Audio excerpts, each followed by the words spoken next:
നമ്മുടെ വാഗ്ദാനമായ പ്രിയപ്പെട്ട നേതാവ് ശ്രീ രാഹുൽജിയെ സ്വാഗതം ചെയ്തുകൊണ്ട് നമ്മുടെ ബഹുമാനപ്പെട്ട MLA ശ്രീ മാണി സി കാപ്പൻ രണ്ട് വാക്ക് സംസാരിക്കുന്നു.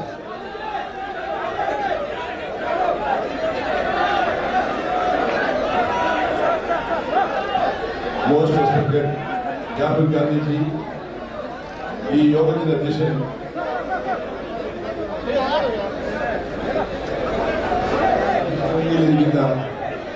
Shri KC Venugopal G, Shri Mullappally Ramachandran, KC Joseph, എന്റെ പ്രിയ സുഹൃത്ത് ദാരികി, വേദിയിലിരിക്കുന്ന മറ്റ് വിശിഷ്ട വ്യക്തികളെ, ഇവിടെ കളിച്ചുകൂടിയിരിക്കുന്ന UDF നേതാക്കളെ, പ്രവർത്തകരെ, സുഹൃത്തുക്കളെ, സഹോദരി സഹോദരന്മാരെ, സമയം ഇത്രയും വൈകിച്ചതിക്ക് രാഹുൽ ഗാന്ധിജിയുടെ പ്രസംഗം കേൾക്കാനാണ് നിങ്ങൾ നിൽക്കുന്നത് എന്നെനിക്കറിയാം. പാലായുടെ വികസനത്തിന് വേണ്ടി കഴിഞ്ഞ 16 മാസം കൊണ്ട് 462 കോടി രൂപയുടെ വികസന പ്രവർത്തനങ്ങൾ നടപ്പാക്കാൻ കഴിഞ്ഞു. അതിലെനിക്ക് ചാരിതാർത്ഥ്യമുണ്ട്. ഞാനൊരു പ്രസംഗത്തിന് മുതിരുന്നില്ല. Respected Rahulji, the grandson of Indiraji and son of Rajivji, who sacrificed their life for the country, for keeping the integrity and unity of the country. ഈ രാജ്യത്തിന്റെ ഐക്യവും അഖണ്ഡതയും കാത്തുരക്ഷിക്കുവാൻ ജീവൻ ബലികൊടുത്ത ഇന്ദിരാഗാന്ധിജിയുടെ കൊച്ചുമകൻ രാഹുൽ ഗാന്ധി, രാജീവ് ഗാന്ധിയുടെ മകൻ രാഹുൽ ഗാന്ധി ഈ വേദിയിൽ വന്നിരിക്കുകയാണ്.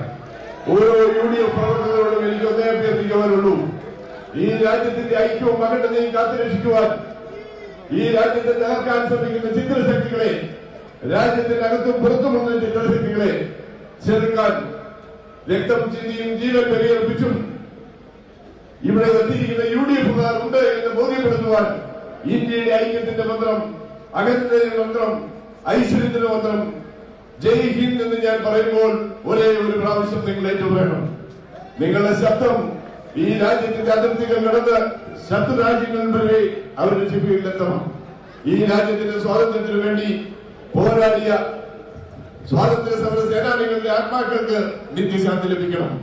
അപ്പൊ എല്ലാവരും ഒരുമിച്ച് ഇന്നുവരെ എടുത്തിട്ടില്ലാത്ത ഒരേ ശബ്ദത്തിൽ ജയ് ഹിന്ദ്. പോരാടി തിരുവനന്തപുരം വരെ എത്തിയിട്ടുള്ളൂ.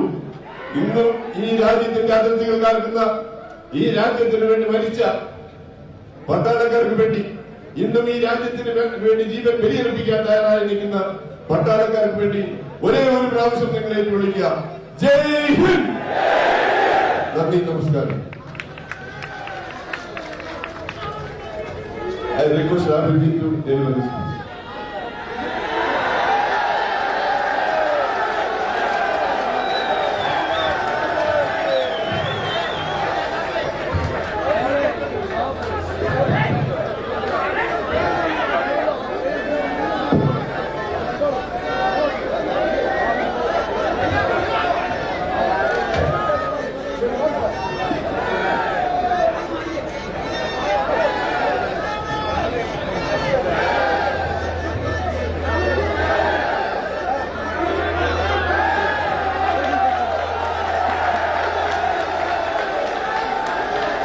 I'd like to welcome all the senior Congress leaders, our candidate,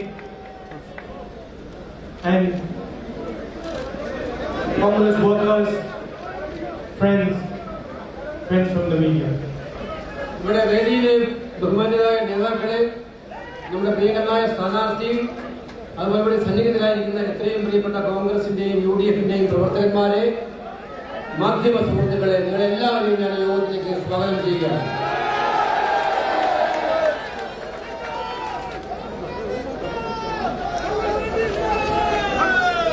I know that Mani C. Kappanji used to be a volleyball player, and my interpreter is also a volleyball player. എനിക്കറിയാം, നമ്മുടെ Mani C Kappan ഒരു കാലത്തെ വലിയ വലിയ കളിക്കളങ്ങളെ ആവേശഭരിതനാക്കിയിട്ടുള്ള ഒരു volleyball താരമാണ് എന്ന് എനിക്കറിയാം. I am confident that what the our candidate is going to serve is going to be quite difficult to pick up from the other side. The service of our candidate is going to be difficult to pick up. നമ്മുടെ സ്ഥാനാർത്ഥിയുടെ service അപ്പുറത്തുള്ള ആളുകൾക്ക് തടുക്കാൻ പറ്റുന്നതല്ല എന്നൊരു കാര്യം. And if by chance the service gets picked up, then the smash will be impossible to pick up. Service എങ്ങാനും എടുക്കാൻ പറ്റിയാൽ തന്നെ അദ്ദേഹത്തിന്റെ സ്മാഷുകൾ അത് ഒരിക്കലും എടുക്കാൻ പറ്റില്ല എന്നുള്ളതാണ്. So I'm confident that he's going to do well and represent you. അതുകൊണ്ട് എനിക്ക് വളരെ ആത്മവിശ്വാസമുണ്ട്. അദ്ദേഹം നന്നായിട്ട് ഈ ഇലക്ഷൻ ജയിക്കാൻ പോവുകയാണ്. അദ്ദേഹം നിങ്ങൾക്ക് വേണ്ടി ഒരുപാട് കാര്യങ്ങൾ ചെയ്യാൻ പോവുകയാണ്. But once he wins the election, he's going to do an even bigger service for Kerala. അദ്ദേഹം ഈ തെരഞ്ഞെടുപ്പിൽ വേണ്ടി ജയിക്കുന്നതോടെ വലിയ സേവനമായിരിക്കും കേരളത്തിൽ ചെയ്യാൻ പോകുന്നതെന്നാണ് ഞാൻ മനസ്സിലാക്കുന്നത്. For the first time in history, an Indian state is going to implement Nyaya Yojana. ചരിത്രത്തിൽ ആദ്യമായിട്ട് ഒരു സംസ്ഥാനം ന്യായ പദ്ധതി നടപ്പിലാക്കാൻ പോവുകയാണ്. And what is this Nyaya Yojana exactly? എന്താണ് ഈ ന്യായ പദ്ധതി ശരിയായ രീതിയിൽ പറയുമ്പോൾ? In some ways it is simple. It is 6,000 rupees every month into every family's bank account. വളരെ ലളിതമായിട്ടുള്ള കാര്യമാണ്. 6,000 രൂപ വരുമാനം ഉറപ്പാക്കുക. ഓരോ കുടുംബത്തിനും 6,000 രൂപ മാസം വരുമാനം ഉറപ്പാക്കുക എന്നുള്ളതാണ് ഇതിലെ പദ്ധതി. 72,000 rupees a year every year. 72,000 രൂപ ഒരു കൊല്ലം ഉറപ്പാക്കുക. So you imagine it. If you think about all the bank accounts in Kerala today, many poor people have bank accounts which are nearly empty. നിങ്ങൾക്കറിയാം, നമ്മുടെ കേരളത്തിലെ ബാങ്ക് അക്കൗണ്ടുകൾ എടുത്ത് നോക്കിയാൽ ഓരോ വ്യക്തികളുടെയും പല പാവപ്പെട്ടവരുടെയും ബാങ്ക് അക്കൗണ്ടുകൾ ശൂന്യമായിരിക്കും എന്നുള്ളതാണ് യാഥാർത്ഥ്യം. Less than a car, you have to have petrol in the engine. ഇതൊരു കാറിനെ പോലെയാണ്. നിങ്ങൾ ഈ കാറ് പുറപ്പെടുവിക്കണമെങ്കിൽ അതിൽ പെട്രോൾ വേണം, അല്ലെങ്കിൽ ഡീസൽ വേണം. If you don't have petrol in the engine, no matter how many times you turn the car will not start. Petrol കാറില്ലെങ്കിൽ എത്ര പ്രാവശ്യം നമ്മൾ കീ കറക്കിയാലും കാറ് മുന്നോട്ട് പോകില്ല. Same way in an economy, if people do not have money in the pocket, economy will not start. അതുതന്നെയാണ് സാമ്പത്തിക രംഗത്തും. സാമ്പത്തിക രംഗത്ത് ആളുകളുടെ കയ്യിൽ പണമില്ലെങ്കിൽ നമ്മുടെ സമ്പദ്ഘടന ശക്തിപ്പെടുന്ന പ്രശ്നമില്ല, അത് മുന്നോട്ട് ചലിക്കില്ല. So you must not think that we are doing you some sort of favor by doing Nyaya Yojana. ന്യായ പദ്ധതിയിലൂടെ നിങ്ങൾക്ക് എന്തെങ്കിലും സൗജന്യം തരാനല്ല ഞങ്ങൾ ഉദ്ദേശിക്കുന്നത്. Not a favor. അങ്ങനെ ചിന്തിക്കരുത്. സൗജന്യമല്ല, It is not a gift. അതൊരു സമ്മാനമല്ല. It is our recognition that the economy of Kerala is stuck. അത് ഞങ്ങളുടെ തിരിച്ചറിവിന്റെ ഭാഗമായിട്ടാണ് കേരളത്തിലെ സമ്പദ്ഘടന സ്തംഭിച്ചു നിൽക്കുകയാണ്. And the only way to get it out is to put money in people's hands. ആ ഒരു സാഹചര്യത്തിൽ നിന്നും പുറത്തു കിടക്കണമെങ്കിൽ ഒരേ ഒരു വഴി മാത്രമേ ഉള്ളൂ. അത് നമ്മള് ആളുകളുടെ കയ്യിലേക്ക് പണം എത്തിക്കുക എന്നുള്ളതാണ്. Today the Chief Minister is sitting in a car trying to turn the key with no petrol inside. Petrol ഇല്ലാത്ത ഒരു കാറിൽ ഇരുന്നുകൊണ്ട് കാർ സ്റ്റാർട്ട് ചെയ്യാൻ വേണ്ടി കീ തിരിക്കുന്ന സ്ഥിതിയിലാണ് നമ്മുടെ മുഖ്യമന്ത്രി ഇന്ന് കേരളത്തിൽ ഇരിക്കുന്നത്. And then in front of his secretariat, youngsters are coming lying down pretending they're dead. സെക്രട്ടേറിയറ്റിൽ അദ്ദേഹത്തിന്റെ ഓഫീസിന് മുന്നാകെ നമ്മുടെ ചെറുപ്പക്കാർ ഇരിക്കുകയാണ്. അവർ മനുഷ്യനെ പോലെ കിടക്കുന്ന അവസ്ഥയിലായിരുന്നു നിങ്ങൾക്ക് എല്ലാവർക്കും അറിയാം. They're saying to him, "You have stolen our future." അദ്ദേഹം ആ ചെറുപ്പക്കാർ മുഖ്യമന്ത്രിയോട് വിളിച്ചു പറയാൻ ആഗ്രഹിച്ചത് നിങ്ങൾ ഞങ്ങളുടെ ഭാവി കളഞ്ഞു എന്നുള്ളതായിരുന്നു. What was ours, you have given to your father. നമുക്ക് തരുന്നതിന് പകരം നിങ്ങളുടെ ആളുകൾക്ക് ജോലി കൊടുത്തു എന്നുള്ളതാണ്. We had the merit, they did not, but they got the job. അർഹതയുണ്ടായിരുന്നവർക്ക് ജോലി കൊടുക്കാതെ, അർഹതയുണ്ടായിരുന്ന ഞങ്ങൾക്ക് ജോലി തരാതെ, നിങ്ങളുടെ സ്വന്തക്കാർക്കും ബന്ധുക്കൾക്കും അർഹതയില്ലാഞ്ഞിട്ടും നിങ്ങൾ ജോലി കൊടുക്കുന്നതാണ് ആ ചെറുപ്പക്കാർ മുഖ്യമന്ത്രിയോട് വിളിച്ചു പറയാൻ ശ്രമിച്ചത്. But the Chief Minister does not even go and meet them. ഇത് നമ്മുടെ മുഖ്യമന്ത്രി ഇതൊക്കെ ഉണ്ടായിട്ടും അവരൊന്നും പോയി കാണാൻ പോലും കൂട്ടാക്കിയില്ല എന്നുള്ളതാണ് പ്രധാനപ്പെട്ട. It's 300 meters, 400 meters. ഓൾറെഡി 300 മീറ്ററുള്ള ദൂരം ഉണ്ടായിരുന്നു അവർ ഇരിക്കുന്ന സ്ഥലം. പക്ഷേ എങ്കിലും മുഖ്യമന്ത്രി അങ്ങോട്ട് പോയില്ല. He drives fast every day, forward, backward. എല്ലാ ദിവസവും അദ്ദേഹം ആ വഴിയാണ് കടന്നു പോകാറുള്ളത്. ഈ സമരക്കാരുടെ തട്ടിയാണ് കടന്നു പോകാറുള്ളത്. പക്ഷെ അദ്ദേഹം പോയില്ല. But he does not have the courage to go and meet them. അദ്ദേഹത്തിന് അവരെ കാണാനുള്ള ധൈര്യമില്ലായിരുന്നു, മനോധൈര്യമില്ലായിരുന്നു എന്നുള്ളതാണ് സത്യം. Because what they're saying is true. കാരണം എന്താ, ആ ചെറുപ്പക്കാർ പറയുന്നത് ശരിയായിരുന്നു, അത് നേരിടാൻ ഇദ്ദേഹത്തിന് കഴിയില്ല എന്നാണ്. In Kerala, a youngster cannot get a job. ഈ നമ്മുടെ സംസ്ഥാനത്ത് ചെറുപ്പക്കാർക്ക് ജോലി ലഭിക്കാൻ കഴിയാത്ത സാഹചര്യമാണ് നിലവിലുള്ളത്. And if you want a few of the jobs that are available, you have to be a member of the LF. നിങ്ങൾക്ക് എങ്ങനെയെങ്കിലും ഒരു ജോലി ചെയ്ത് കിട്ടണമെങ്കിൽ സഖാവിന്റെ മക്കളോ മരുമക്കളോ ആവണമെന്നുള്ളതാണ്, അതിന്റെ പാർട്ടിയിൽപ്പെട്ടവരാണെന്നതാണ് ഈ നാട്ടിലെ ഇപ്പോഴത്തെ സ്ഥിതി. But Nyaya Yojana is not the only money we are going to put in your pocket. അതുകൊണ്ട് നിങ്ങൾക്ക് ജോലി നൽകാൻ കൂടിയുള്ള ഒരു പദ്ധതിയായിട്ടാണ് ഐക്യജനാധിപത്യ മുന്നണി ഈ ന്യായ പദ്ധതി നടപ്പിലാക്കാൻ ആഗ്രഹിക്കുന്നത്. There are thousands and thousands of my brothers and sisters who work in the rubber industry. ആയിരക്കണക്കിന് ആളുകൾ റബ്ബർ വ്യവസായവുമായി ബന്ധപ്പെട്ട് ജീവിക്കുന്നവരുണ്ട് നമ്മുടെ നാട്ടിൽ. You are going to get 250 rupees per kilo. റബ്ബറിന് 250 രൂപ ഒരു കിലോ ഉറപ്പാക്കുന്ന പദ്ധതി നമ്മൾ നടപ്പിലാക്കാൻ പോവാണ്. And once again, don't think we are doing you a favor. അതും നിങ്ങൾക്ക് ഒരുപോലെ സൗജന്യം തരുന്നതായിട്ട് കണക്കാക്കണ്ട. This is your money. ഇത് നിങ്ങളുടെ പണമാണ്. This money does not belong to the left front. It does not belong to the left front. ഇത് ഇടതുപക്ഷത്തിന്റെ വകയായിട്ടുള്ള പണമൊന്നുമല്ല. It does not belong to the government of Kerala. ഇത് ഗവൺമെന്റ് ഓഫ് കേരളയുടെ മാത്രം പണമല്ല, കേരള സർക്കാരിന്റെ പണമല്ല. It belongs to the people of Kerala. ഇത് കേരളത്തിലെ ജനങ്ങളുടെ പണമാണ്.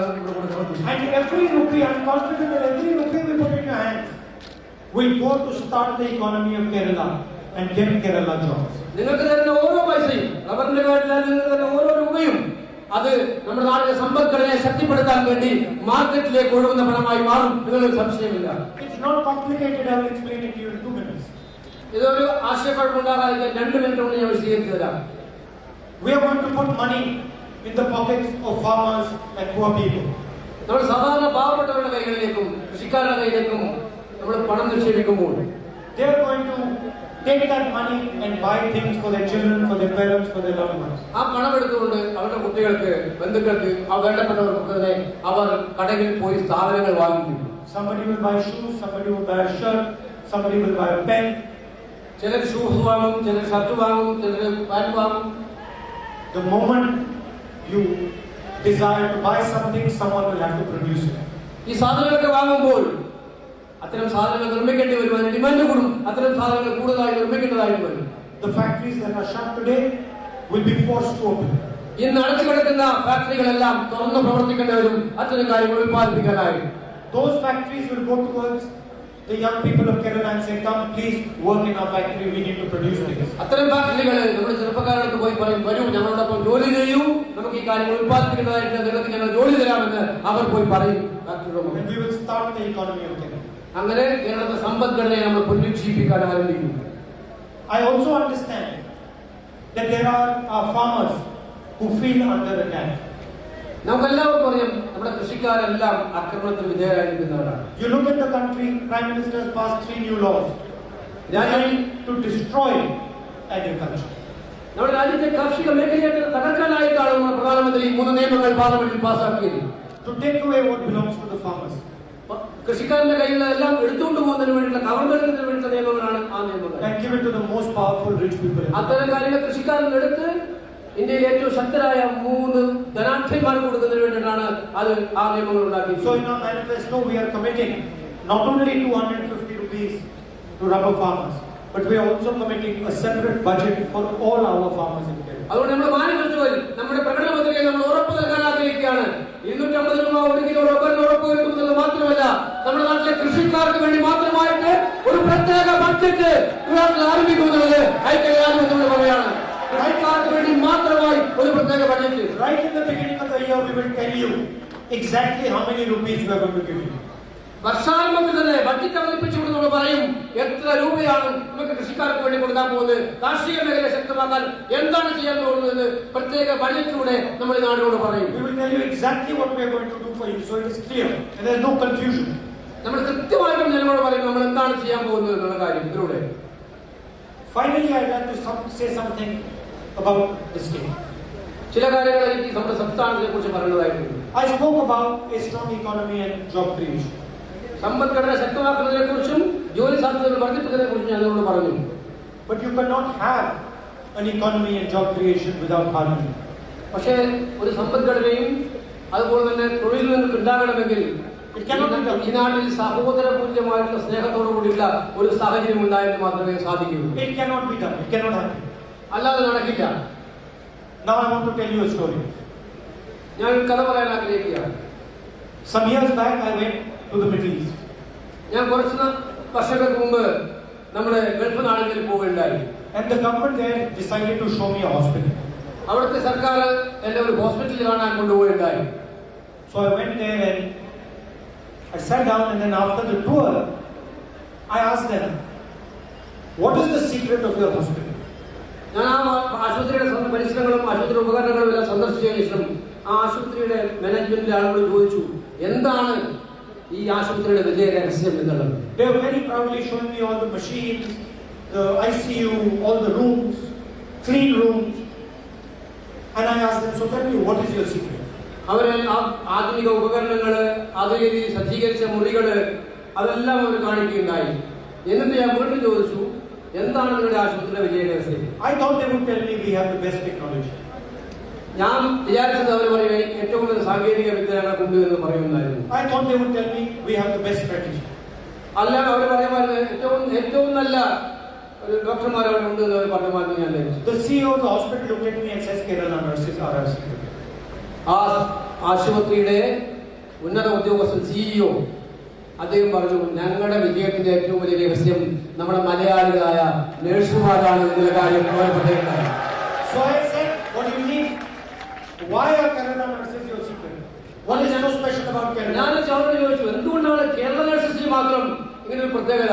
നിങ്ങൾ എന്തുകൊണ്ടാണ് കേരള നഴ്സസിന്റെ കാര്യം മാത്രം ഇങ്ങനെ പറയുന്നത് ഞാൻ അവരോട് ചോദിക്കുകയുണ്ടായി.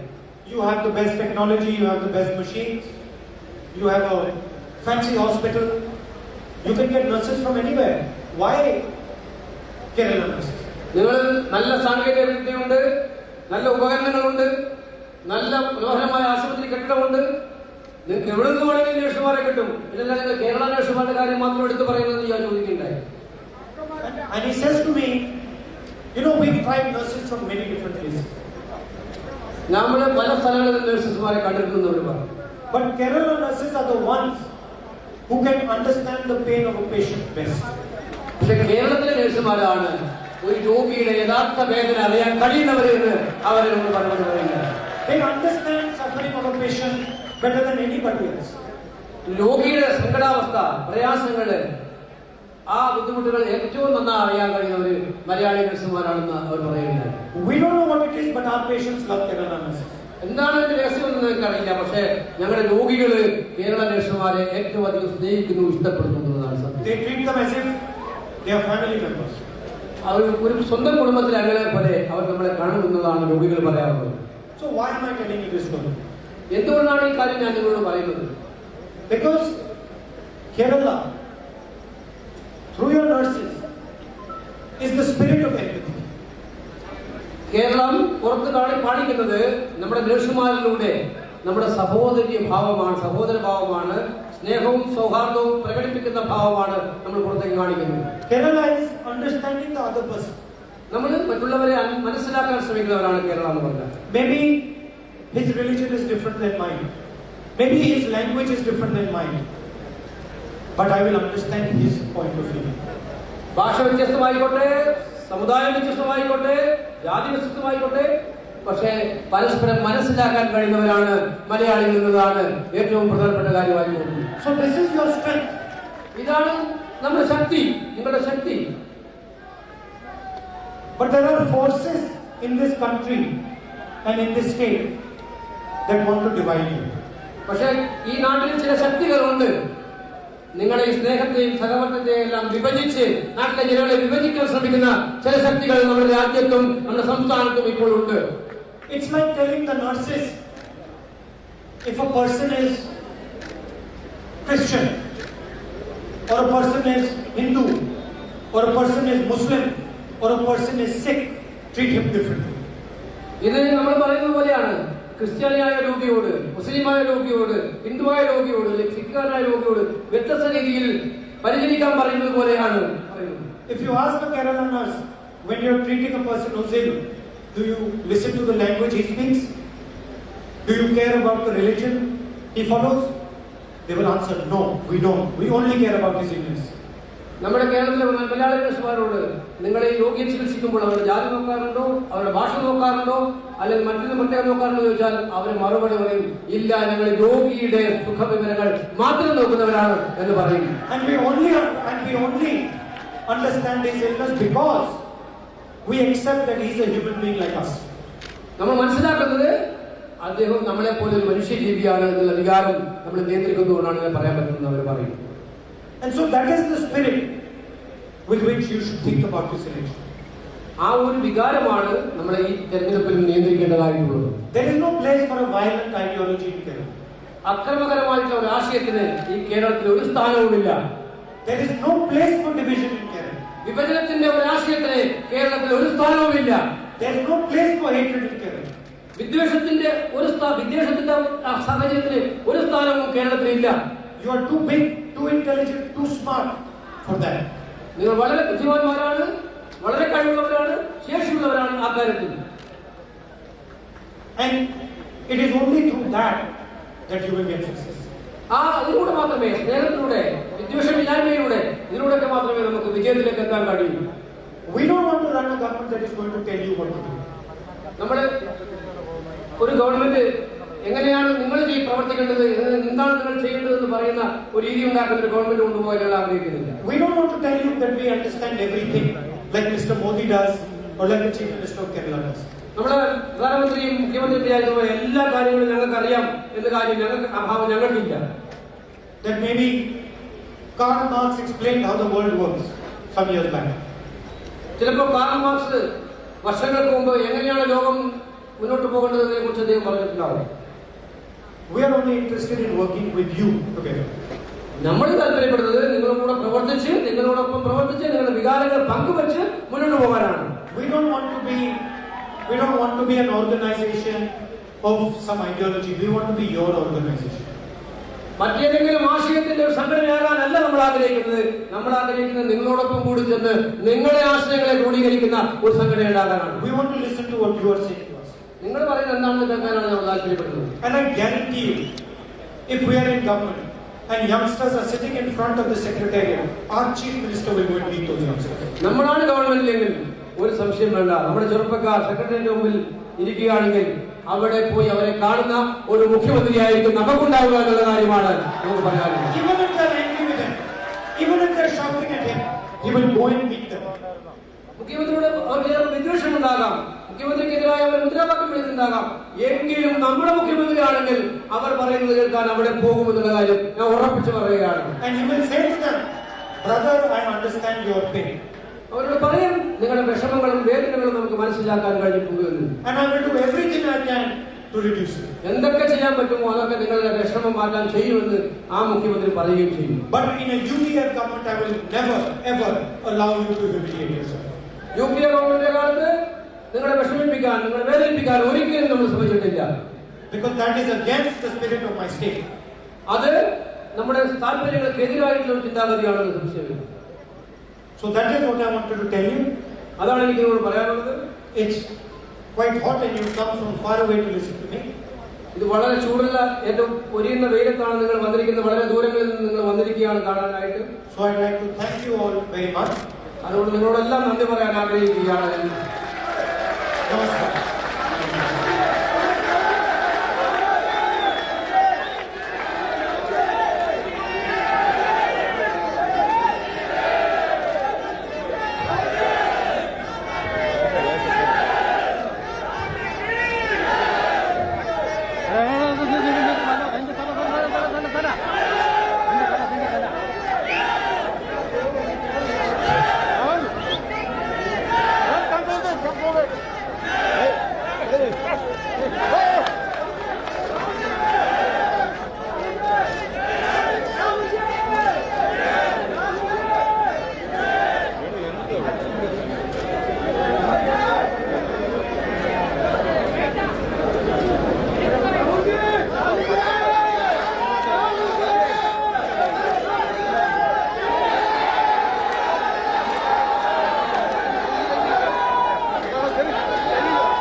അല്ലെങ്കിൽ എല്ലാവരെയും തീർന്നു അതാണ് മനുഷ്യൻ